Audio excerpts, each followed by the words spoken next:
మంచిర్యాల జిల్లా Ramagundam police commissioner Amber Kishor Jha కేంద్రంలోని 43వ డివిజన్లోని పోలింగ్ కేంద్రాన్ని పరిశీలించారు. ఇక మున్సిపల్ ఎన్నికలు ప్రశాంత వాతావరణంలో నిర్వహించేందుకు తగు జాగ్రత్తలను తీసుకుంటున్నామని తెలిపారు.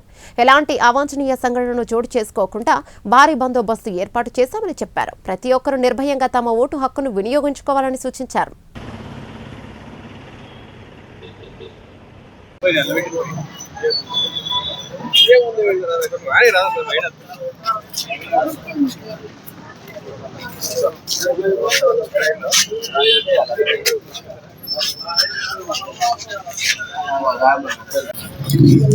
ఈరోజు మున్సిపల్ కార్పొరేషన్ ఎలక్షన్ పరిశీలించుకోవడానికి నేను నాతో సహా డీసీపీ మంచిర్యాల గారు, ఏసీపీ మంచిర్యాల గారు, ఎస్హెచ్ఓ మంచిర్యాల గారు అందరు మా సిబ్బందితో సహా ఈ బందోబస్తు చూస్తున్నాము.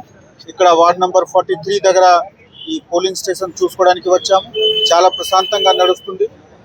మేము అందరికీ ఒక రిక్వెస్ట్ చేస్తున్నాము, అందరు ప్రజాజనులు వాళ్ళు వచ్చి వాళ్ళు ఓట్ వేయండి. మీకు ఫెసిలిటేట్ చేసుకోవడానికి పోలీస్ తరఫు నుంచి మనము అందరు సిద్ధంగా ఉన్నాము. Thank you.